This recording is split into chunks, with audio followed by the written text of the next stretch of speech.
الحمد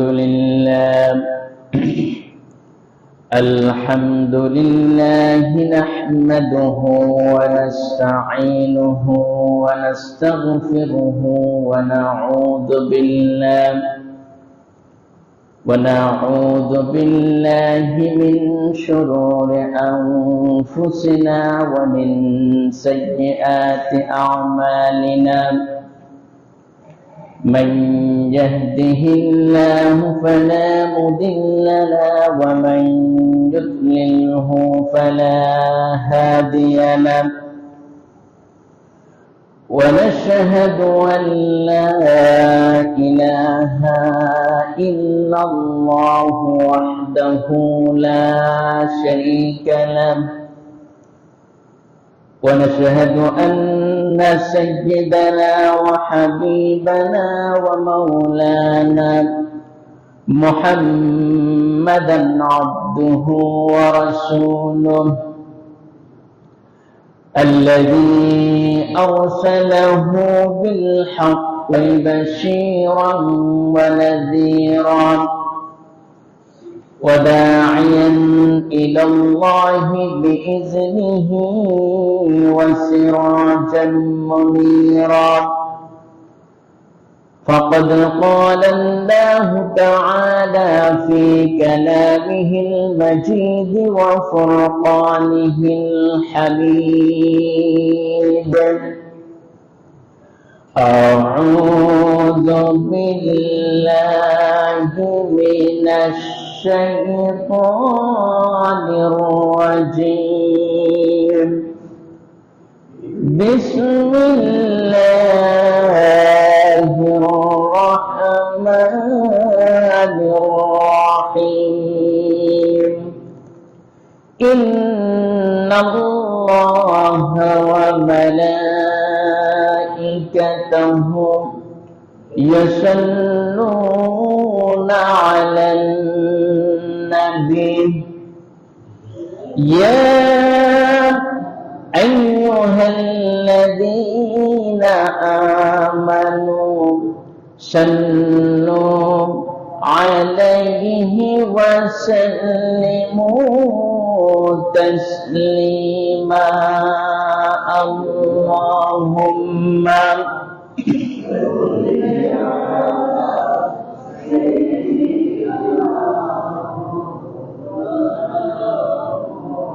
وعلى آل سيدنا জোরে জোরে সবাই মহব্বতের সাথে পড়ে আল্লাহুম্মা সাল্লি আলা সাইয়্যিদিনা ওয়া আলা আলি সাইয়্যিদিনা مولانا محمد ও মদিনার বুলবুলি কেমনে তোমায় রইবুলি। ও মদিনার বুলবুলি কেমনে তোমায় রইবুলি। দিন কাটে আর রাত কাটে, দিন কাটে আর রাত কাটে, তোর বেদনার ফুল তুলি। ও মদিনার বুলবুলি আল্লাহুম্মা সাল্লি আলা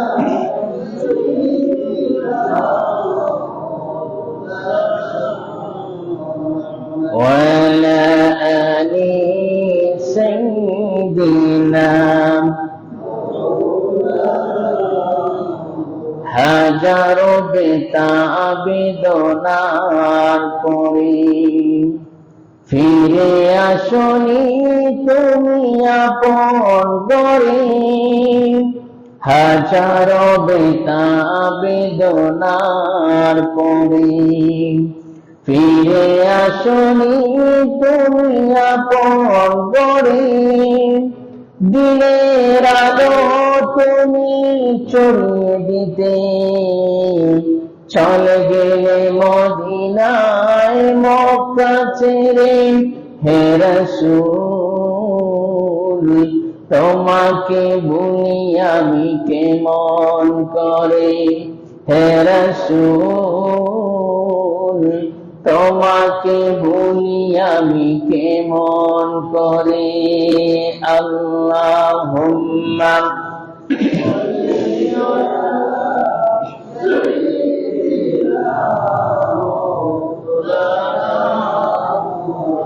وعلى آل سيدنا بلغ العلا بكماله كشف الدجى بجماله حسنت جميع خصاله صلوا عليه مشرق حب محمد مطلع دیوان مام مطلع خورشید اشقاس سینہ سوزان ما بلغ العلا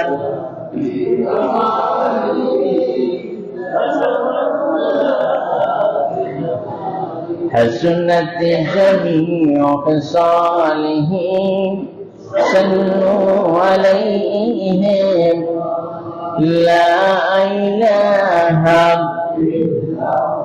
لا إله لا إله سبحان الله والحمد لله لا إله سبحان الله والحمد لله لا إله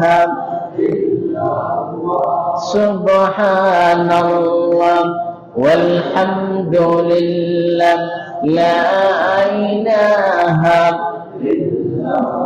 الله ألم الله ألم الله ألم الله ألم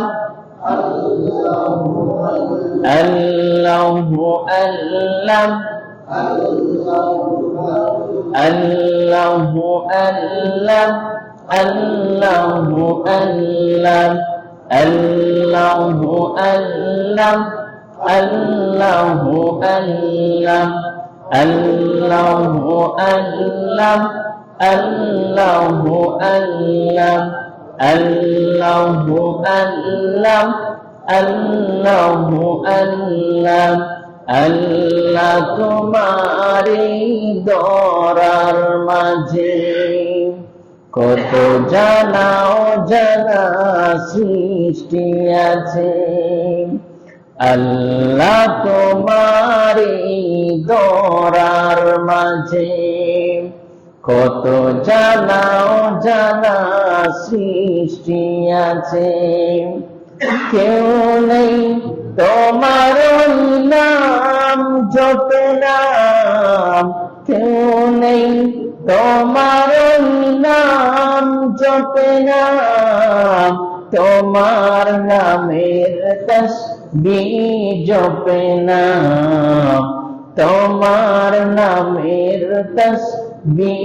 জপে নাম আল্লাহু আল্লাহ জোরে সুরে আল্লাহু আল্লাহ আল্লাহু আল্লাহ আল্লাহু আল্লাহ আল্লাহু আল্লাহ আল্লাহ তোমার নাম জপি যতবার তাকে না যন্ত্রণার হৃদয়ে আমার আল্লাহ তোমার নাম জপি যতবার তাকে না যন্ত্রণার হৃদয়ে আমার অসীম দয়ার দান দিও বারবার, অসীম দয়ার দান দিও বারবার, তোমারি দরবারে মিনতি আমার, তোমারি দরবারে মিনতি আমার, তোমার নামের তসবিহ জপলাম, তোমার নামের তসবিহ জপলাম। আল্লাহু আল্লাহ আল্লাহু আল্লাহ আল্লাহু আল্লাহ আল্লাহু আল্লাহ আল্লাহু আল্লাহ আল্লাহু আল্লাহ লা ইলাহা ইল্লাল্লাহু মুহাম্মাদুর রাসূলুল্লাহ। সবাই করে সাল্লাল্লাহু আলাইহি ওয়াসাল্লাম। সম্মানিত মুরব্বিয়ানে কেরাম, সম্মানিত মুসল্লিয়ানে আযম, আমার যুবক ভাইরা, পর্দার আড়ালের সম্মানিতা মা এবং বোনেরা, আসসালামু আলাইকুম ওয়া রাহমাতুল্লাহি ওয়া বারাকাতুহু। আমরা মহান আল্লাহ সুবহানাহু ইজ্জত ওয়াল জালাল তার দরবারে লাখ কোটি শুকরিয়া আদায় করি, যিনি আমাদেরকে তাড়াতাড়ি আজানের পরেই মসজিদে আসার তৌফিক দান করেছেন। সেই জন্য বলি আলহামদুলিল্লাহ। সবাই মহান রবের শুকরিয়া আদায় করি, বলি রব্বানা লাকাল হামদ হামদান কাসীরান তাইয়িবান মুবারাকান ফীহি ইয়া রাব্বি লাকাল হামদু কামা ইয়ানবাগি লিজালালি ওয়াজহিকা ওয়া আযীমি সুলতানিকা। প্রশংসা করলাম কার? আবার বলি কার? কারণ এই মুহূর্তে অনেক মানুষ বিছানায় আছে, আসতে পারতেছে না, অসুস্থ আছে। অনেক মানুষ বিভিন্ন ঝামেলায় আছে, গাড়িতে আছে, বাড়িতে আছে, বাজারে আছে, কিন্তু সময় মতো মসজিদে আসতে পারতেছে না। বিশেষ করে যারা অসুস্থ তারা তো আসতেই পারবে না। এই যে আমাদেরকে সুস্থ রাখলেন, কে রেখেছেন? সবাই বলবেন কে? আল্লাহ। সেই জন্য আলহামদুলিল্লাহি আলা কুল্লি হাল, সর্বাবস্থায় শুকরিয়া আদায় করবো কার? আর দুরুদ এবং সালাম পৌঁছাবো কার কাছে?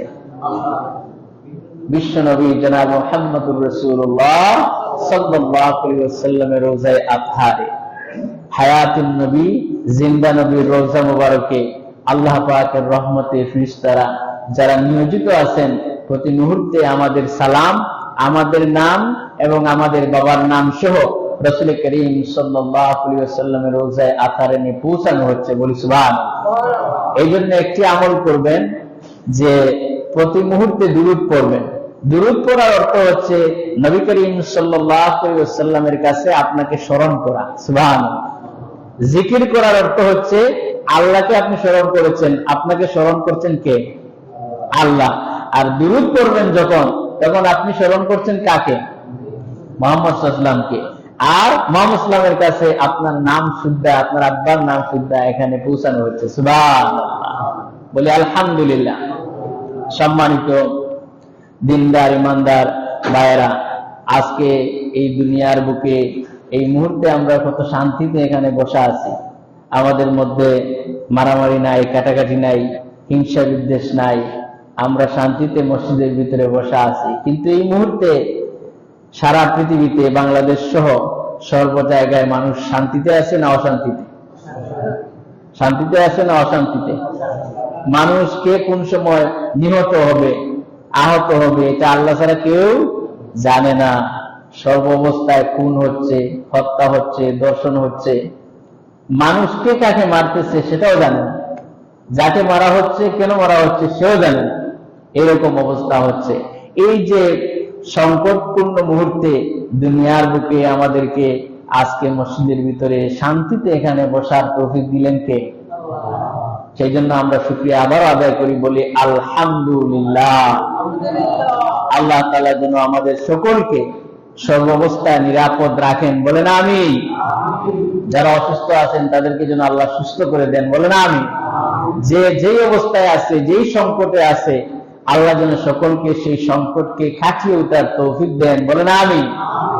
সম্মানিত মুরব্বিয়ানে কেরাম, যেহেতু আমার সামনে সাবজেক্টটাকে, বিষয়টাকে আপনাদের সামনে কোরআনে কারীম থেকে কিছু বলার চেষ্টা করি, সময় কম থাকে, তারপরও আমি চেষ্টা করি গুছিয়ে আপনাদেরকে বুঝাবার। যেটুকু তৌফিক দেন, এটা দেন কে? আল্লাহ দেন। আমি যেন আপনাদেরকে সুন্দরভাবে বুঝাতে পারি, আল্লাহ যেন আমাকে তৌফিক দেন, এবং আপনারা যেন বুঝতে পারেন, সেই তৌফিক আল্লাহ দেন, বলেন আমিন। আজকে আমি আপনাদের সামনে নবী করিম সাল্লাল্লাহু আলাইহি ওয়াসাল্লামের প্রতি ভালোবাসা, এই সম্পর্কে আলোচনা করব, বলি ইনশাআল্লাহ। আমরা আমাদের রাসূলকে ভালোবাসি? কেউ বলতেছেন না, তার মানে আমরা আমাদের রাসূলকে ভালোবাসি কিনা? আমাদের জীবনের চাইতে বেশি ভালোবাসি, বলেন আলহামদুলিল্লাহ। কারা কারা রাসূলকে জীবনের চাইতে বেশি ভালোবাসেন? হাত তুলেন কারা কারা? আলহামদুলিল্লাহ, দুই হাত দিয়ে আমাদের কলিজার চাইতেও বেশি ভালোবাসি। এই মুহূর্তে ফেরেশতারা আমাদের নাম লিখে ফেলছেন, আলহামদুলিল্লাহ, বলি আলহামদুলিল্লাহ। কারণ রাসূল করিম সাল্লাল্লাহু আলাইহি ওয়াসাল্লাম এমন একটি মহান ব্যক্তিত্ব, যিনি সৃষ্টি না হলে আপনি আমি এখন এখানে মসজিদে আসতে পারতাম না। লাউলা কালামা খালাকুল আফলা, তাকে সৃষ্টি না করলে কুল কায়নাত সৃষ্টি হতো না। সুতরাং আমাদের জীবন, আমাদের সব কিছুর চাইতে, দুনিয়ার চাইতে, আমাদের স্ত্রী, পুত্র, বউ, বাচ্চা, ভাই বোন, মা বাবা, সকলের চাইতে বেশি ভালোবাসি কাকে? মুহাম্মদুর রাসূলুল্লাহ সাল্লাল্লাহু আলাইহি ওয়াসাল্লামকে। আসতেছে কথা সামনের দিকে। যদি সব কিছুর বিনিময়ে মুহাম্মদুর রাসূলুল্লাহ সাল্লাল্লাহু আলাইহি ওয়াসাল্লামকে ভালো না বাসেন, তাহলে আপনি মুমিন হতে পারবেন না, পরিপূর্ণ ঈমানদার হতে পারবেন না। কারণ আমাদের চাওয়া পাওয়া সবকিছু একজনকে নিয়ে, তিনি হচ্ছেন মুহাম্মদুর রাসূলুল্লাহ সাল্লাল্লাহু আলাইহি ওয়াসাল্লাম। আর তাকে যদি ভালোবাসেন, তাহলে আপনি আল্লাহকে পাবেন, সুবহানাল্লাহ। সেই কথাটি আল্লাহ পাক তিনি সূরা আলে ইমরানে আল্লাহ পাক সেই কথাটি বলছেন, সূরা আলে ইমরানের 31 নম্বর আয়াতে, বলি আলহামদুলিল্লাহ। আসুন আমরা শয়তানের ওয়াসওয়াসা থেকে পানাহ চাই। শয়তান আমাদেরকে প্রতি মুহূর্তে ওয়াসওয়াসা দেয়, দেয় কিনা? আলিম হন, পীর হন, জালিম হন, মানুষ হন, যেই হন, পুরুষ হন, মহিলা হন, সবার সাথে শয়তান একটা দুইটা আছে কিনা? শয়তান একটা দুইটা না, এরকম শয়তান আছে আমাদেরকে এখান থেকে তুলে নিয়ে যাবে। কিন্তু আমাদেরকে রক্ষা করেন কে? আল্লাহ পাকের রহমতে ফেরেশতাদেরকে দিয়ে আমাদেরকে রক্ষা করেন। কারণ আমরা এই পৃথিবীতে শ্রেষ্ঠ, আমরা এই পৃথিবীতে কি? সৃষ্টির সেরা, সৃষ্টির সেরা সৃষ্টি। এই জন্য আমাদের হেফাজতের জন্য আল্লাহ পাক ফেরেশতা রেখেছেন, বলি আলহামদুলিল্লাহ। আর কোরআনে কারীমের মধ্যে একটি অস্ত্র দিয়েছেন, কোরআনে কারীমের মধ্যে একটি অস্ত্র দিয়েছেন শয়তানকে ক্ষেপণাস্ত্র নিক্ষেপের জন্য। সেই ক্ষেপণাস্ত্রটা আমরা তিলাওয়াত করি, আসুন। আউযু বিল্লাহি মিনাশ শাইতানির রাজীম, বিসমিল্লাহির রহমানির রহিম। বিতাড়িত মারদুদ শয়তানের ওয়াসওয়াসা থেকে পানাহ চেয়ে নিয়ে পরম করুণাময় আল্লাহ পাকের নামে শুরু করছি। আমার সাথে পড়ুন, কুল ইন কুনতুম তুহিব্বুনাল্লাহা ফাত্তাবিউনি ইউহিব্বুকুমুল্লাহ ওয়া ইয়াগফির লাকুম যুনুবাকুম ওয়াল্লাহু গফুরুর রহিম। সাদাকাল্লাহুল আযীম। আল্লাহ পাক কি সুন্দর করে বলছেন, কুল, নবী আপনি বলুন, কোরআনের মধ্যে যখন কোন শব্দটি আসে তখন এর অর্থ হয় আপনি বলুন। কে বলুন? রাসূলকে বলতেছেন কে? সবাই বলবেন কে বলতেছেন? আল্লাহ বলতেছেন তার হাবিবকে। আমরা বলি না যে আপনি বলুন, এভাবে বলি না, আমরা বলি আপনি বলুন। এইভাবে আল্লাহ তার রাসূলকে বলছেন হে নবী আপনি বলুন। কাদেরকে? আমার বান্দাদেরকে। সুবহানাল্লাহ। কাদেরকে? আমরা আল্লাহর কি বান্দা, কিন্তু আমরা যে আচরণ করি বান্দা না হয়ে আল্লাহর বান্দা হয়ে যাচ্ছে। আমরা হচ্ছে আল্লাহর বান্দা আর রাসূল করিম সাল্লাল্লাহু আলাইহি ওয়াসাল্লামের কি উম্মত। আল্লাহ রাব্বুল আলামিন এই আয়াতের ভিতরে বলছেন কুল ইন কুনতুম তুহিব্বুনাল্লাহা ফাত্তাবিউনি ইউহিব্বুকুমুল্লাহ। আল্লাহ পাক বলেন নবী আপনি বলুন হে দুনিয়ার মানুষেরা, হে পৃথিবীর মানব মণ্ডলী, যদি তোমরা আল্লাহকে ভালোবাসো তাহলে আমার রাসূলের অনুসরণ করো। সুবহানাল্লাহ বলবেন। আল্লাহ রাব্বুল আলামিন বলছেন ও দুনিয়ার মানুষেরা, যদি তোমরা আমাকে ভালোবাসতে চাও, আমরা কাকে ভালোবাসি?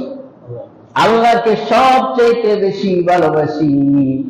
আর আল্লাহকে যদি ভালোবাসেন তাহলে রাসূলের অনুসরণ করতে হবে। এই জন্য আল্লাহ পাক বলেন নবী আপনি বলুন যদি তোমরা আল্লাহকে ভালোবাসো তাহলে ফাত্তাবিউনি আমার অনুসরণ করো। সুবহানাল্লাহ। এখানে আল্লাহ পাক বলাতে পারতেন যে ফাত্তাবিউল কুরআন, যদি তোমরা আমাকে ভালোবাসো কোরআনের অনুসরণ করো, এভাবে বলতে পারতেন না? অথবা ফাত্তাবিউল ইসলাম, তোমরা ইসলামের অনুসরণ করো, এভাবে বলতে পারতেন। কিন্তু বলেছেন কি ফাত্তাবিউনি, যদি তোমরা, কোন নবী আপনি বলুন ইন কুনতুম তুহিব্বুনাল্লাহ, যদি তোমরা আমি আল্লাহকে ভালোবাসো। রাসূল বলছেন আমার আল্লাহকে যদি ভালোবাসো ফাত্তাবিউনি, আমি রাসূলের অনুকরণ করো। সুবহানাল্লাহ। এখন রাসূলের অনুকরণ করলে ফায়দা দুইটা। কয়টা? আল্লাহ রাব্বুল আলামিন এই আয়াতের ভিতরে বলছেন নবী আপনি বলুন যদি তোমরা আল্লাহকে ভালোবাসো তাহলে আমার রাসূলের অনুসরণ করো। আর আমার রাসূলের অনুকরণ করলে তোমাদের ফায়দা হবে দুইটা। কয়টা? এক নম্বরের ফায়দা হচ্ছে ইউহিব্বুকুমুল্লাহ, যদি তোমরা আমি আল্লাহকে ভালোবাসো আর আমার রাসূলের অনুসরণ করো তাহলে আল্লাহ তোমাদেরকে ভালোবাসবেন। ইউহিব্বুকুমুল্লাহ। সুবহানাল্লাহ। আল্লাহ আমাদেরকে ভালোবাসবেন। আর আল্লাহ যদি আমাদেরকে ভালোবাসেন তাহলে তার জায়গা হবে কোথায়? বলবেন কোথায়? জান্নাতে। জান্নাতে যেতে চাই কিনা? আল্লাহ পাক বলেন এক নম্বরের ফায়দা হলো ইউহিব্বুকুমুল্লাহ, তোমরা আল্লাহর প্রিয় পাত্র হবে, আল্লাহ তোমাদেরকে ভালোবাসবেন। সুবহানাল্লাহ। শর্ত হলো আমার রাসূলের অনুসরণ করতে হবে। দুই নম্বরের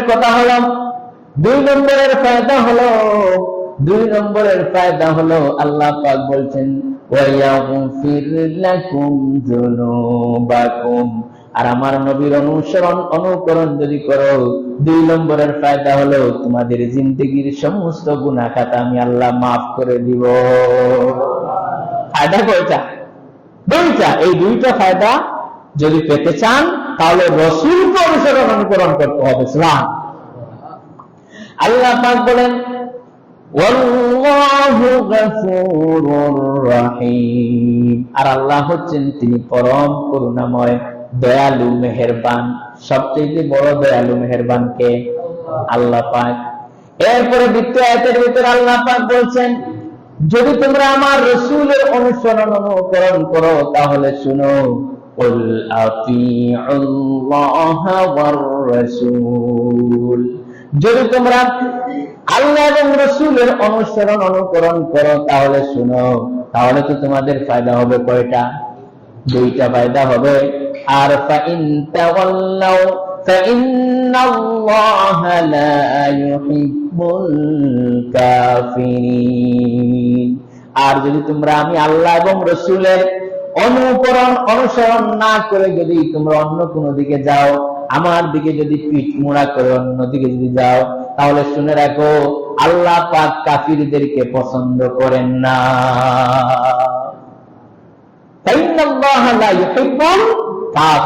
যারা কাফির, যারা আল্লাহকে অস্বীকার করে, এদেরকে আল্লাহ ভালোবাসেন না।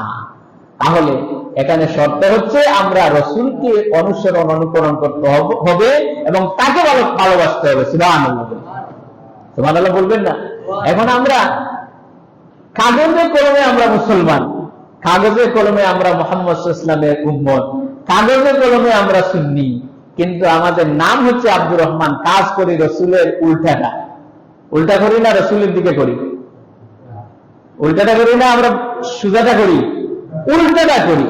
কাগজে কলমে আছে, ভোটার আইডিতে আপনি মুসলমান লেখা আছে, কাগজে কলমে আপনি মুসলমান। আপনার বিয়ের যে খাদিমনামা আছে, এটাতেও আপনি মুসলমান, কিন্তু যে বিয়ে আপনি পড়িয়েছেন ওই বিয়েতে আপনি রসুলের অনুকরণে আপনি বিয়ে পড়ান নাই, পড়াইছেন না। ইবাদতে আপনি মুসলমান না, ইবাদতের ভিতরে আপনি রসুলকে অনুকরণ না করে আপনি অন্যকে অনুসরণ করছেন, তাহলে রসুলের উম্মত হতে পারলেন? এই জন্য ইবাদতে করতে হবে। খাওয়া, পড়া, শিক্ষা, অর্থনীতি, সমাজনীতি, রাষ্ট্রনীতি সব কিছুর উপরে, আপনার পরিবারের উপরে যদি রসুলকে অনুকরণ করেন, তাহলে কিয়ামতের দিন রসুলের সাথে আপনার হাসর হবে। সুবহানাল্লাহ। এখন আপনি আপনার খাওয়া দাওয়ায় আপনি রসুলকে অনুকরণ করছেন করেন নাই। আপনি খাচ্ছেন এমন ভাবে, বাম হাত দিয়ে অনেকে দেখছি খাওয়া দাওয়া করে, চা খায় বাম হাত দিয়ে খায়। গতকালকে আমি ব্যাংকে গেছি, দেখি একজন ম্যানেজার বাম হাত দিয়ে খাচ্ছে। এখন আমরা তো হুজুর মানুষ, কথা বলতে হয় সব জায়গায়। বললাম, ভাই এটা তো ডান হাত আল্লাহ দিচ্ছেন, আপনার তো হাতে কলমও নাই। বলছে অনেক সময় ভুলে যায়, কিন্তু মুসলমান কিন্তু।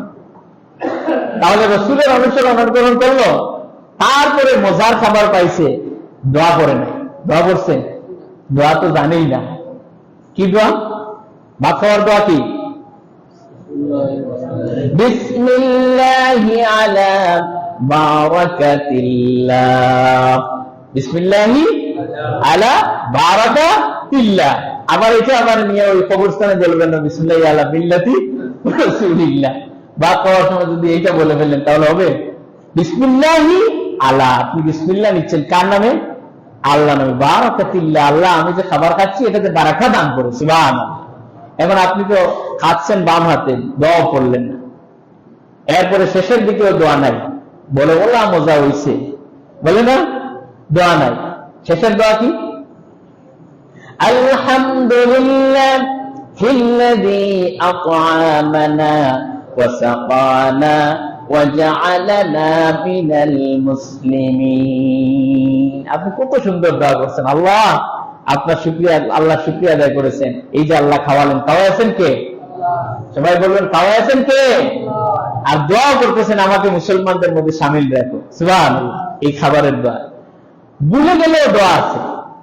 আপনি খাবার খাইতে গিয়ে মজার খাবার পাইছেন, এখন ভুলে গেছেন, বিসমিল্লাহ ভুলে গেছেন, কি পড়বেন জানা আছে? বিসমিল্লাহি আউওয়ালাহু ওয়া আখিরাহু। আপনি এই দোয়া কি পড়বেন? আমার কারো বাড়িতে গিয়ে আপনি দাওয়াত খেয়েছেন, খালি গল্প করতেছেন, কিন্তু দোয়া তো করেন নাই।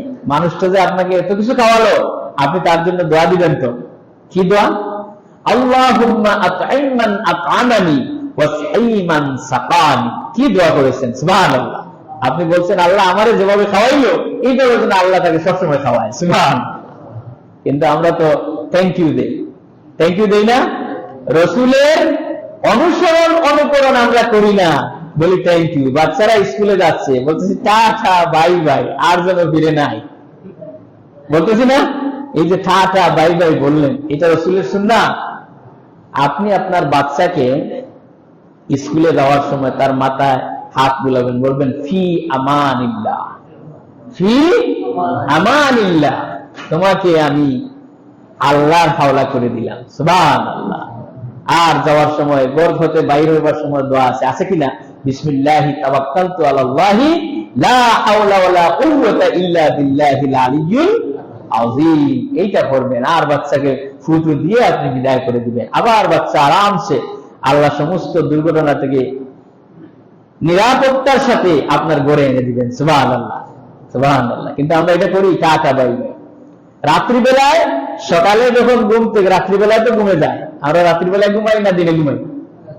দিনে ঘুমানো ঠিক, কায়লুলা করবেন জোহরের আগে, রাসূল করেছেন, কিন্তু এমনি অনেক মানুষ দিনে ঘুমায়। তো রাত্রিবেলা বলতেছে গুড নাইট, এটা রাসূলের সুন্নাত। রাসূল কি গুড নাইট বলছেন? আচ্ছা গুড নাইট আপনি বলেন, সমস্যা নেই, এটা ইংলিশ শব্দ। কিন্তু এরকম মানুষ আছে, সে অসুস্থ হয়ে মারা যাচ্ছে, তার অবস্থা একদম যায়, আপনি গিয়ে বলছেন তার বেড নাইট যাচ্ছে, আপনি বলছেন গুড নাইট। তার হয়তো স্ত্রী মারা গেছে, অথবা তার স্বামী মারা গেছে, অথবা তার বাবা মারা গেছে, আপনি বলছেন গুড নাইট। এখন এই গুড নাইট, তার বেড নাইট, আপনার কি গুড নাইট। অথচ রাসূল কি শিখিয়েছেন? ফাত্তাবিউনি, আমার রাসূলের অনুসরণ করবে। আমরা কি গুড নাইট বলবো না? কি বলবো? আল্লাহুম্মা বিসমিকা আমুতু ওয়া আহইয়া, আল্লাহ তোমার নামে আমরা ঘুমিয়ে যাচ্ছি, মরে যাচ্ছি, ঘুমের মধ্যে মরা সমান, সমান কিনা? ওয়া আমুতু ওয়া আহইয়া, আবার যেন সকালবেলা আমি যেন ঘুম থেকে জাগ্রত হই, মরে যাচ্ছি, আবার যেন এই মৃত্যু থেকে আবার ফিরে আসি সকালবেলায়। এখন যদি গুড নাইট বলেন আর সকালে যদি মারা যান, তাহলে বেড নাইট তো হয়ে যাবে, হবে কিনা? আবার সকালবেলা ঘুম থেকে উঠলেন, উঠে আপনি বলবেন গুড মর্নিং, এটা রাসূলের সুন্নাত। আরেকজন বেড মর্নিং যাচ্ছে, আরেকজনের সকালবেলা, তার রাত্রে তার আব্বা মারা গেছে, অথবা যে কেউ মারা গেছে, অথবা একটা অসুবিধা হয়েছে, ছেলে অসুস্থ আছে, হসপিটালে আছে, আপনি গিয়ে বলছেন গুড মর্নিং, আর তার অবস্থা হচ্ছে ব্যাড মর্নিং। এখন আপনি, রাসূল আপনাকে সুন্নাহ শিখিয়ে দিয়েছেন কি দেন নাই? সুবহানাল্লাহ, আমার রাসূল তো পা থেকে মাথা পর্যন্ত আপনার চলাফেরা কি হবে সব শিখিয়ে দিয়েছেন। সুবহানাল্লাহ। আপনার পরিবার, সমাজ, ব্যক্তি, রাষ্ট্র, সব কিছুর মেকানিজম চালাবেন কিভাবে আল্লাহ রাসূল বলে দিয়েছেন কি দেন নাই? এখন সকালবেলা ঘুম থেকে উঠলেন, কি দোয়া করবেন? আলহামদুলিল্লাহ ফিল্লাযী আহইয়ানা বা'দা মা আমাতানা ওয়া ইলাইহিন নুশুর। পড়েন সবাই, আলহামদুলিল্লাহিল্লাযী আহইয়ানা বা'দা মা আমাতানা ওয়া ইলাইহিন নুশুর। সমস্ত প্রশংসা আল্লাহর, যিনি আমাকে মৃত্যু থেকে আবার জীবন দান করেছেন। সুবহানাল্লাহ। সারা রাত তো মৃত্যু ছিলেন, আপনার ঘর শুরু হয়ে যায়, আপনি টেরও পান না। সকালবেলায় আবার উঠায় দেখে, আল্লাহ যদি ইচ্ছে করতেন সকালবেলায় আপনি সলিমউদ্দিন লাশ হয়ে যেতেন, কিন্তু উঠিয়ে দিয়েছেন কে? আপনার মতো অসংখ্য সলিমউদ্দিন, আব্দুর রহমান, আব্দুল করিম সকালে লাশ হয়ে উঠে, আর আপনি আমি যে এখানে জিন্দা হয়ে এখন জুমার নামাজ পড়তে আসছি। এই মুহূর্তে জুমার নামাজের পর অনেক মানুষের জানাজা হবে, আমরা হয়তো জানি, কারো জানাজার নাম জানি না, জানাজা হচ্ছে, হবে কিনা? জানাজার জন্য প্রস্তুতি নেওয়া হচ্ছে। কিন্তু এই মুহূর্তে যে আমরা এখানে এসে ওয়াজ শুনতেছি, নামাজ পড়তেছি, শুকরিয়া আদায় করবো কার? নাকি গুড মর্নিং বলবো? তাহলে এই যে রাসূল আমাদেরকে শিখালেন নখ কাটতে হবে কিভাবে, সব শিখিয়ে দিয়েছেন কে? চুল রাখতে হবে কিভাবে, শিখিয়ে দিয়েছেন কে? নাকি নখগুলো এমন ভাবে রাখে অনেক মানুষ দেখবেন সে নাকি রাসূলের উম্মত, দেখছেন এই লম্বা লম্বা ডগডুমার কেন নখ রাখে, রাখে কিনা? অনেক মহিলাদেরও আছে এরকম নখ, দেখবেন লম্বা লম্বা, আছে কিনা? তাহলে এটা রাসূলের সুন্নাত হলো। এটার ভিতরে অনেক কিছু ঢুকে, আর এটা তো বাম হাত ডান পা হাত। তাহলে এই যে ঢুকলো, আপনি তো পরিষ্কার পরিচ্ছন্ন হলেন না। আর ইসলাম বলছে পরিষ্কার পরিচ্ছন্ন থাকার জন্য, সর্বপ্রথম ইসলাম বলেছে। সুবহানাল্লাহ। এরপরে চুল রাখলেন মাইকেল জ্যাকসনের মতো, অথবা রোনাল্ডোর মতো, অথবা কাকার মতো রাখলেন, তাহলে আপনি রাসূলের উম্মত হলেন? রাসূলকে ভালোবাসলেন নাকি রোনাল্ডো আর কাকাকে আর মেসিকে? কাকে? এখন আপনি কবরের মধ্যে নিয়ে রাখা হবে বিসমিল্লাহি আলা মিল্লাতি রাসূলিল্লাহ, রাসূল বলবেন আমার সাথে না, তুমি যাও রোনাল্ডো আর কাকার সাথে। আপনি দাড়ি রাখবেন, এখন যদি রবীন্দ্রনাথের মতো রাখেন তাহলে সুন্নত হবে? সুন্নত হবে? সুন্নত হবে না, রবীন্দ্রনাথের দাড়ি হবে। দাড়ি রাখবেন, আল্লাহ রাসূলের সাথে সবসময় চিরুনি থাকতে। সুবহানাল্লাহ। আয়না রাখা, চিরুনি রাখা সুন্নত। আমরা অনেক সময় মনে করি যে কেউ যদি দাড়ি চুল এগুলো আশ্রায় তাহলে এটা মনে দেখেন কি স্টাইল করতেছে। ইন্নাল্লাহ জামিল ইউহিব্বুল জামাল, আল্লাহ নিজে সুন্দর আর তিনি সৌন্দর্যকে ভালোবাসেন। সুবহানাল্লাহ। আপনার যদি দাড়ি টুপি সুন্দর থাকে, কেউ দেখলে বলবে মুসলমানরা পরিষ্কার পরিচ্ছন্ন। আপনার দাড়ি যদি সুন্দর থাকে, আরেকজন দাড়ি রাখার চেষ্টা করবে, এত সুন্দর দাড়ি হয় মানুষের, রাখবে। আর আপনি দাড়ি রাখেন সলিমুদ্দিন মার্কা, এদিকে ওদিকে, টুপি একটা 3 কেজি তেল পাওয়া যাবে শুক্রবারে এটা ওয়াশ করলে, এরকম টুপি পরলে বলবে এরা মুসলমানরা অপরিচ্ছন্ন। তাহলে এক সাহাবী বলছেন, ইয়া রাসূলুল্লাহ, আমি সুন্দর জুতা পরি, সুন্দর জামা কাপড় পরি, এটা কি আমার অহংকার হয়? রাসূল বলছেন, না, এটা অহংকার না। ইন্নাল্লাহ জামিল, ইন্নাল্লাহ জামিল ইউহিব্বুল জামাল, আল্লাহ নিজে সুন্দর, তিনি সৌন্দর্যকে পছন্দ করেন। সুবহানাল্লাহ, সুবহানাল্লাহ। আমার বন্ধুগণ, সব বিষয়ে রাসূলকে অনুসরণ অনুকরণ করতে হবে। এই জন্য আল্লাহ পাক বলছেন, কুল ইন কুনতুম তুহিব্বুনাল্লাহা ফাত্তাবিউনি ইউহিব্বুকুমুল্লাহ ওয়া ইয়াগফির লাকুম যুনুবাকুম ওয়াল্লাহু গফুরুর রহিম। আল্লাহ পাক বলেন, ও নবী আপনি বলে দিন, যদি তোমরা আমি আল্লাহকে ভালোবাসো তাহলে ফাত্তাবিউনি, আমার রাসূলের অনুসরণ অনুকরণ করো। আমার রাসূলের অনুসরণ অনুকরণ করলে কি হবে? প্রথম ফায়দা হবে আল্লাহ তোমাদেরকে ভালোবাসবেন, আর 2 নম্বরের ফায়দা হবে আল্লাহ পাক তোমাদের জিন্দেগীর সমস্ত গুনাহ খাতা মাফ করে দিবে। সুবহানাল্লাহ। কিন্তু এই যে রাসূলের অনুসরণ অনুকরণ আমরা তো এখন করি না। আমরা আমাদের অনুসরণ করি আমার নেতার, যিনি আমার নেতা তার, অথবা আমার দলের, অথবা আমার ব্যক্তির, অথবা আমার বাবাকে আদর্শ মনে করি, এবার বলি না? তাহলে আদর্শ হবেন কে? আদর্শ হবেন কে? মুহাম্মদুর রাসূলুল্লাহ সাল্লাল্লাহু আলাইহি ওয়াসাল্লাম।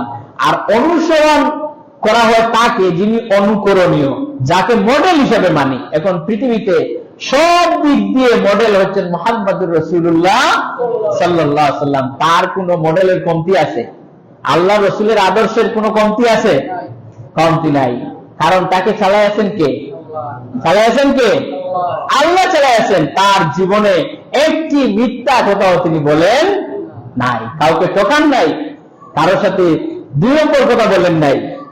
কিন্তু এই পৃথিবীতে আপনার যত বড় নেতা হন, ওনার আপনি ইনস এন্ড আউটস এটা আপনি জানেন, তার ভিতর বাইরে আপনি জানেন। উনি তো বাইরে একরকম, কিন্তু ভিতরে আরেক রকম। বাইরে দেখবেন অনেক বড় নেতা, কিন্তু উনি যখন ঘরের ভিতরে যায় বউ পিটায়, এরকম আছে কিনা? অথবা ওনার বউ দেখতে পারেন, এরকম মানুষ আছে কিনা? কিন্তু অনুসরণ করবেন কাকে?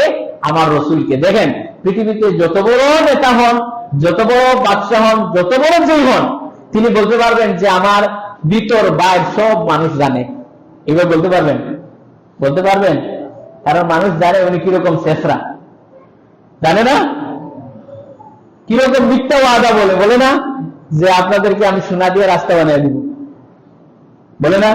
কিন্তু পরে দেয়, তাহলে মিথ্যা ওয়াদা করে। কিন্তু রাসূল কি এরকম করছেন? পৃথিবীর বুকে কোন মানুষ বলতে পারবে না আমার ভিতর বাইরে সব মানুষের সামনে বলে দাও। কিন্তু বিশ্বনবী জনাবে মুহাম্মদুর রাসূলুল্লাহ সাল্লাল্লাহু আলাইহি ওয়াসাল্লামকে এই জন্য আপনি অনুসরণ অনুকরণ করবেন, কারণ তার ভিতরে যেটা ছিল বাইরেও সেটা ছিল, কারণ তাকে আল্লাহ কন্ট্রোল করেছেন। সুবহানাল্লাহ। আল্লাহ নবী বলছেন, ও আমার সাহাবীরা, ও আমার স্ত্রীরা, রাতের আধারে আর দিনের আলোতে আমার মধ্যে যে আচরণ দেখতে পাও, আমার উঠা বসা, লেনদেন, চাল চলন, কথাবার্তা, আমার চলাফেরা, যা কিছু তোমরা দেখতে পাও সব কিছু মানুষের সামনে কুলে কুলে বর্ণনা করে দাও। এভাবে কেউ বলতে পারবেন? কারণ রাসূলের চরিত্র ছিল, যেই চরিত্রের সার্টিফিকেট দিয়েছেন কে? সবাই বলবেন আল্লাহ রাসূলের চারিত্রিক সার্টিফিকেট দিয়েছেন কে? আর আপনার আমার চরিত্রের সার্টিফিকেট দেন মেম্বার সাহেব, চেয়ারম্যান সাহেব, মেয়র সাহেব, এমপি সাহেব দেন, ওনাদের চরিত্র কিরকম মানুষ জানে কিনা? জানে কিনা? এখন তো আবার চরিত্রের 12 মাস পৌষ মাস চলতেছে, তো ওনাদের চরিত্র কিরকম? ওনারা আবার দিচ্ছেন কি? ওনার চরিত্র ভালো, ওনার নিজের চরিত্রই ঠিক নাই। আর রসুলের চরিত্রের সার্টিফিকেট দিচ্ছেন স্বয়ং আরশে আজিমের আল্লাহ। সুবহানাল্লাহ। ওয়া ইন্নাকা লাআলা খুলুকিন আযীম। নবী হে, আপনার চরিত্র এমন আযীম, যেই চরিত্রের 12 পৃথিবীর কেউ যেতে পারবে না। সুবহানাল্লাহ। এমন চরিত্র দিয়েছেন, সুতরাং সেই জন্য তাকে অনুকরণ করতে হবে। এই যে আমরা আজকে প্রতি মুহূর্তে আজকে আমরা অনুকরণ কিভাবে করব? আমাদের বাচ্চাগুলো এখন, আগে আমরা এই যে একটু আগে আমি যে বললাম এই দোয়াগুলো, এগুলো তো আমরা মক্তবে শিখছি কিনা? মক্তবে শিখছি কিনা? আপনার এখানে যারা আছেন, মক্তবের যে পড়াশোনা, এটা কামিল পাস করলো এটা মুখস্থ হয় না। আমরা এগুলো তো মক্তবে শিখছি, কামিল পাস করে তো বুখারী, মুসলিম, আবু দাউদ, তিরমিজি, সিয়াসত এগুলো পড়ছি, হাজার হাজার কিতাব এখনো পড়তেছি, কিন্তু মক্তবে যেটা হুজুর শিখিয়েছেন এটা এখনো কানের মধ্যে বাঁধে।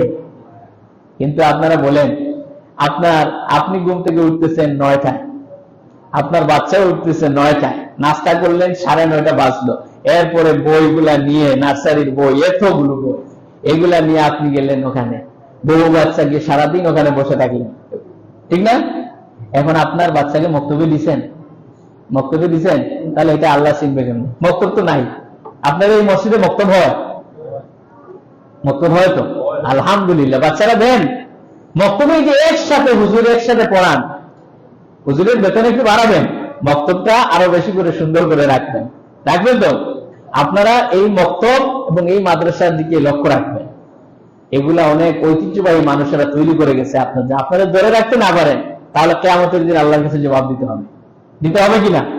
জবাব দিতে হবে। মক্তবটা চালু রাখবেন। মক্তবে যে পড়া হয়, এই পড়া কিন্তু টাইটেল পাস করেও হয় না। আর আমাদের স্কুলে তো আর এখন কি শিখানো, রিডিংই পড়তে পারে না বাচ্চারা, আর তো আলিফ বা তা আছে, এটা বহু দূরে। বাচ্চারা রিডিং পড়তে পারে না। প্রাইমারি থেকে পাস করে যারা হাই স্কুলে যায়, ক্লাস 6-এ, আপনি দেখবেন, যেহেতু আমিও শিক্ষক মানুষ, এই পড়ো এটা, হ্যাঁ আমি পারি না, তাহলে কোথার থেকে আসলো? যে রিডিং পড়তে পারে না। কিন্তু আবার গান শিখানো হয় খুব সুন্দর করে, গানের শিক্ষকও রাখা হয়। আর গান তো এমন ভাইরাল হয়, একজন গান গাইছে, আবার সব এরা ভাইরাল দিচ্ছে। আর বলবো এটা বাইরের দেশে এটা চলে, এখানে অনেক মানুষ আছে বাইরে, আমি তো ছিলাম ফার্স্ট ওয়ার্ল্ডে, যাওয়া আসা আছে। বাইরের দেশে কেউ রিলস করে, টিকটক করে, টিচাররা ভিতরে টিকটক করে না, তাহলে এটা করা ঠিক না। আপনি করেন, আলাদা আপনার পারফরমেন্স দেখান, কিন্তু এটা আপনি, আমার অনেকের বাচ্চা আছে তাদেরকে রিলস করতে দেয় না, এই জন্য আপনি রিডিং শিখান, অঙ্ক শিখান। আমাদের মন্ত্রী মহোদয় আর কয়েকটা ক্লাস দেখছিলাম ববিহার সাহেবের, ওই যে প্রাথমিক গণশিক্ষা প্রতিমন্ত্রী, আমার খুব ভালো লাগছে ওনার ক্লাসগুলো দেখি, খুব সুন্দর করে উনি পড়াচ্ছেন। বলছেন যে শিক্ষকরা টাকা নেন, হালাল ভাবে নেবেন, এবং রিডিং এর উপরে অনেক গুরুত্ব দিচ্ছেন। আমার খুবই ভালো লাগছে। এরকম মন্ত্রী হওয়া দরকার। একজন মন্ত্রী ইচ্ছে করলে পুরা দেশের স্ট্রাকচার পাল্টে দিতে পারে। সুবহানাল্লাহ। উনি যদি আবার ইসলাম শিক্ষাটাকে যদি এভাবে করে দেন, আলহামদুলিল্লাহ, আমরা মন থেকে ধন্যবাদ দেই। কারণ বাচ্চারা আলিজবরা, বাজবরা, তাজবরটা এটা তো প্রাইমারিতে শিখবে, কিন্তু যখন 8-9-এ যখন চলে যাবে, তখন কি আপনি তাকে মেরে আলিফ বা তাসা শিখাতে পারবেন না। একটা সূরা আপনি মুখস্থ করাতে পারবেন না। আর ওখানে সব কিছু দেখেন। এই যে প্রাইমারিতে যদি প্রাইমারি ধর্মীয় শিক্ষক, যখন হাই স্কুলে আছে ধর্মীয় শিক্ষক, ওইভাবে করে আলাদা যদি প্রাইমারিতে ধর্মীয় শিক্ষক নিয়োগ দেওয়া হয়, তাহলে এইটা ঠিক হয়ে যাবে। আলহামদুলিল্লাহ, আমাদের সরকার ভালো, আলহামদুলিল্লাহ, এটা যেন করে ফেলেন। আমাদের দাবি থাকলো, আপনাদের দাবি আছে কিনা? এইটা করলে আর মক্তব লাগবে না, প্রাইমারিতে এগুলো শেখানো হবে। আলহামদুলিল্লাহ, রসুলের সুন্নাহ শেখানো হবে, আল্লাহ এবং রসুল শেখানো হবে। আর এই ছেলেরা একটা জিনিস দেখেন, আমরা মক্তবে প্রাইমারিতে, আপনার ছোট বাচ্চা যখন ছোট ছিল, সারা দিন আপনার সাথে রোজা রাখছে, না কে সেহরি টাইমে উঠতে পারে নাই, সারাদিন মা বাবার উপরে রাগ করে এই বাচ্চারা রোজা রাখছে কিনা? আমরাও তো রাখছি। এটা যখন হাই স্কুলে গেছে, তখনও কিন্তু আলিমুল আমাদেরকে একটু সালাম দিত, দেখলে মুরব্বীদেরকে একটু সালাম দিত। যখন কলেজে ঢুকলো, সালাম উঠলো কিনা? যেটা এই ছেলেটা ইউনিভার্সিটিতে ঢুকছে, বলে দেয়ার ইজ নো গড, আল্লাহ বলতে কেউ নাই। এটা করছে কে বলেন তো? এইটা হলো কেন? আপনার সোনার টুকরা ছেলেটা তো ভালো ছিল, এটা কোরআন হাদিস কিছু না হলে পড়তো, এটা কিছু আদব কায়দা ছিল, কিন্তু এটা ইউনিভার্সিটিতে যাওয়ার পরে এটা খারাপ হলো কেন? এটা খারাপ হয়েছে এক শ্রেণীর শিক্ষক নামের কলঙ্ক, যারা শান্তিনিকেতনের গোলাম, রবীন্দ্রনাথের গোলাম, এই গোলামরা আপনার আমার ছেলেমেয়েদেরকে নষ্টা আর দুষ্ট বানাচ্ছে। ইউনিভার্সিটিতে যাওয়ার পরে এরা কয়লার টুকরা হয়ে যায়। ইসলাম বুঝে না, আল্লাহ বুঝে না, মসজিদ মাদ্রাসা কিছুই বুঝে না।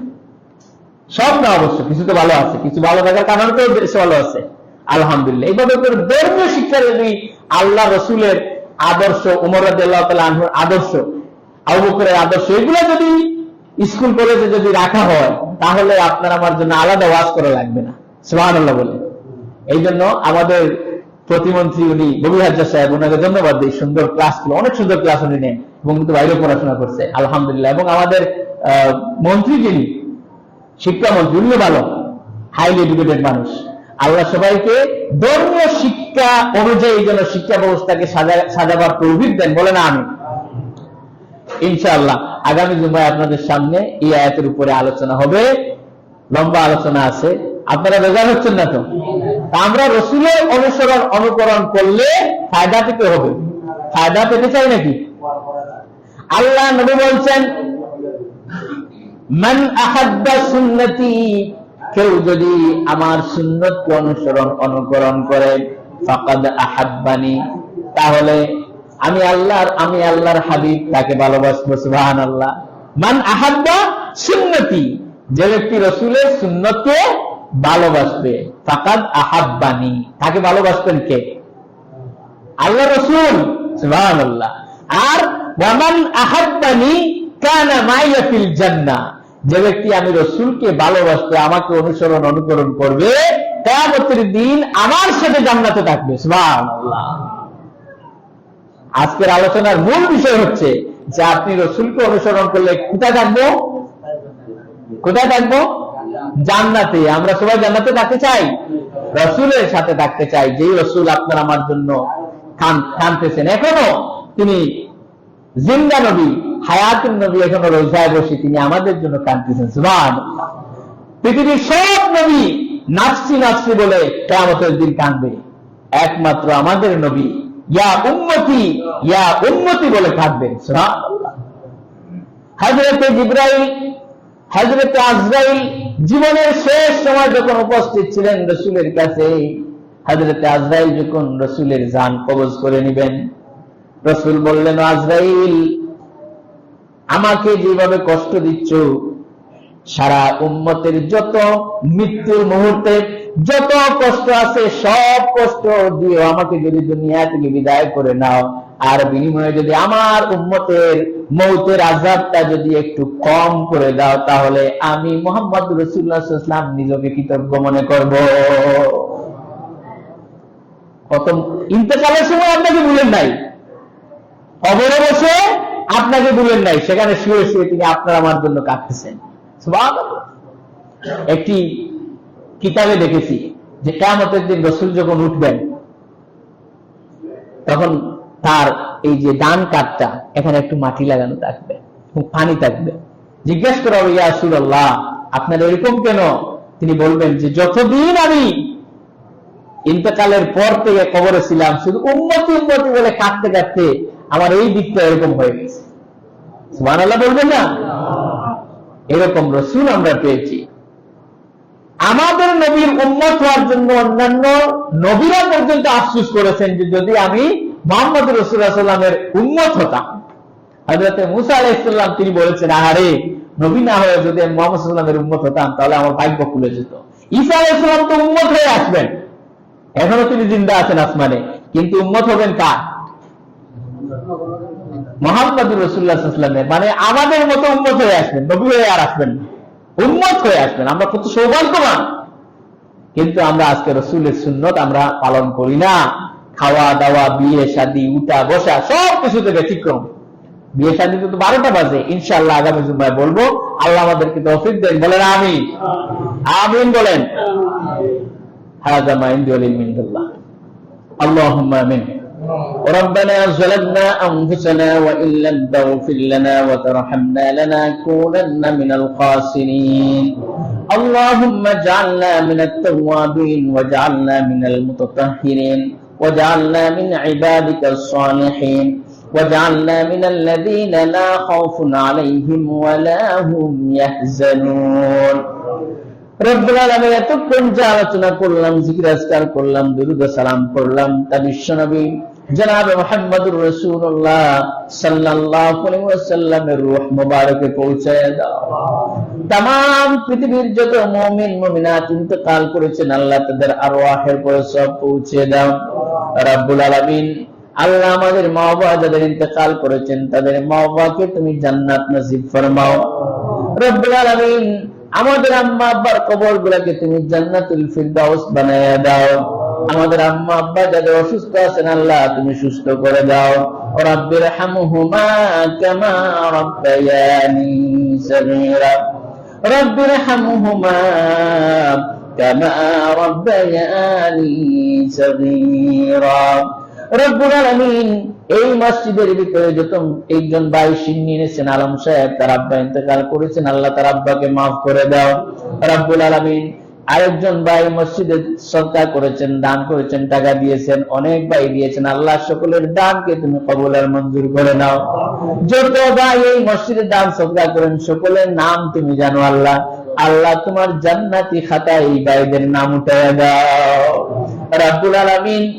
এই এলাকার যত মানুষ ইন্তেকাল করেছেন তাদের কবরগুলোকে তুমি জান্নাত বানাইয়া দাও রব্বুল আলামিন। যত মানুষ বিদেশে আছেন এই এলাকার সকলকে আসানির সাথে রাখো, ইজ্জতের সাথে রাখো, হালাল তরিকায় বেশি বেশি ইনকাম করার তৌফিক দিয়া দাও রব্বুল আলামিন। আমাদের মধ্যে যারা ঋণগ্রস্ত আছি আল্লাহ আমাদেরকে ঋণ পরিশোধের তৌফিক দিয়া দাও রব্বুল আলামিন। আমরা যারা অসুস্থ আছি তোমার আইয়ুবের মতো আমাদেরকে তুমি সুস্থ করে দাও রব্বুল আলামিন। যেই যে রকমের অসুবিধা আছেন আল্লাহ সকলকে তুমি অসুবিধা দূর করে দাও রব্বুল আলামিন। আমাদের ছেলে মেয়েকে তুমি মানুষের মতো মানুষ হওয়ার তৌফিক দিয়ে দাও রব্বুল আলামিন। আমাদের মা বোনদেরকে আল্লাহ আমাদের স্ত্রীদেরকে কিয়ামতের দিন মা খাদিজা মা আয়েশার সাথে হাসর নসিব ফরমাও রব্বুল আলামিন। এমন ভাবে জীবন যাপন করার তৌফিক দাও যাতে করে আমরা তাদেরকে দেখলে আমাদের চক্ষু শীতল হয়ে যায় রব্বুল আলামিন। যাদের ছেলে নাই মেয়ে নাই আল্লাহ তোমার কুদরত দিয়ে তাদেরকে ছেলে মেয়ে দিয়ে দাও রব্বুল আলামিন। যা অসুবিধা আছে নানান ধরনের অসুবিধা তুমি ভালো জানো আল্লাহ। যখন যত অসুবিধা আছে আল্লাহ সব অসুবিধাকে দূর করে দিয়ে আল্লাহ তোমার বান্দাদের সকল আশা আকাঙ্ক্ষা পুরা করে দাও রব্বুল আলামিন। আমাদেরকে বারবার হজ করার তৌফিক দিয়ে দাও, উমরা করার তৌফিক দিয়ে দাও। তোমার হাবিবের রওজায় গিয়ে আসসালাতু ওয়াসসালামু আলাইকা ইয়া রাসূলুল্লাহ বলার তৌফিক দিয়ে দাও। ربنا تقبل منا إنك أنت السميع العليم وتب علينا إنك أنت التواب الرحيم سبحان ربك رب العزة عما يصفون وسلام على المرسلين والحمد لله رب العالمين واجعل آخر كلمة عند الموت لا إله إلا الله محمد رسول الله